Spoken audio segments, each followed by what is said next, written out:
को जय श्री कृष्ण। मैं आचार्य ऋतुराज शर्मा। आज हम चर्चा करेंगे दीपावली क्यों मनाई जाती है। स्कंद पुराण के अनुसार दीपावली में रूप चौदस का प्रावधान बड़ा सुंदर बताया गया है। रूप चौदस के दिन प्रातः जल्दी उठ करके और तिल का तेल मालिश करके उससे स्नान करने से लक्ष्मी जी बड़ी प्रसन्न होती है। उसमें ऐसा लिखा गया कि तेल में लक्ष्मी जी का वास होता है और जल में गंगा जी का वास होता है।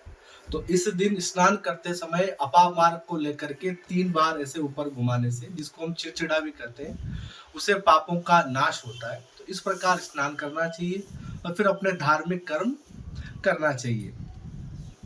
और इस प्रकरण में स्कंद पुराण में एक सुंदर कथा भी आई है, जो हम सब जानते हैं कि राजा बलि को भगवान नारायण ने किस प्रकार बांधा था। तो जब भगवान ने राजा बलि को बांध दिया तो राजा बलि ने कहा, प्रभु मैं आपसे कुछ वरदान मांगना चाहता हूँ। तब भगवान ने कहा, तुमको क्या चाहिए बताओ। तब बलि ने एक वरदान मांगा। बलि ने कहा, प्रभु नरक रूप चौदस से लेकर के और 3 दिन में इस धरती पर भ्रमण करने आऊंगा, और जब मैं भ्रमण करने आऊंगा तो जो व्यक्ति स्वागत के लिए दीपक लगाएगा उस घर में आपकी पत्नी को जाना होगा। वो आप भ्रमण करके आएंगी, और जब आपकी पत्नी साक्षात लक्ष्मी है, उसका वास उस घर में होगा, तो उस घर में सब प्रकार की संपन्नताएं होगी। तो राजा बलि ने ये भगवान नारायण से वरदान मांगा।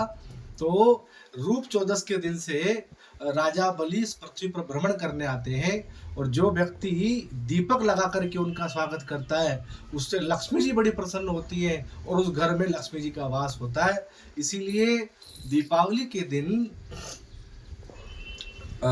दहलीज पर, चबूतरे पर, घर पर, जहां भी आप दीपक लगाना चाहें, सुंदर सुंदर दीपक लगा करके, और इस प्रकार राजा बलि को प्रसन्न करके, क्योंकि राजा बलि को प्रसन्न करेंगे तो अपने आप लक्ष्मी जी उससे प्रसन्न हो जाएंगी, क्योंकि राजा बलि ने ये वरदान मांगा है भगवान नारायण से स्कंद पुराण के अनुसार।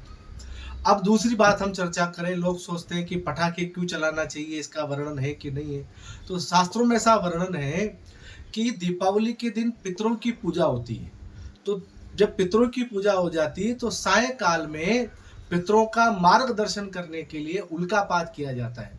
निर्णय सिंधु में तो यह भी लिखा है कि दीपावली के पूजन के बाद उल्कापात करें। तो ये जो उल्कापात शब्द है, ये उल्कापात शब्द कहीं ना कहीं आतिशबाजी को लेकर के ही हमको प्राप्त होता है।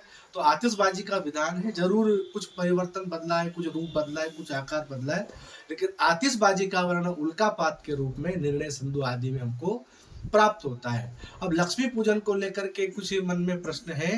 तो शास्त्रों में और स्कंद पुराण में ये आया कि लक्ष्मी का पूजन जब हम करें तो लक्ष्मी जी का सुंदर पूजन करके और लक्ष्मी जी के सोने के लिए हम पुष्पों की बढ़िया सुंदर सैया बनाए और शयन के लिए उनका आह्वान करें, और इस प्रकार विधिवत सुगंधित द्रव्य आदि से पूजन करके लक्ष्मी को प्रसन्न करें। इस प्रकार लक्ष्मी का पूजन हमको करना चाहिए। और आप सबको दीपावली की बहुत बहुत शुभकामनाएं। सादर जय श्री कृष्ण।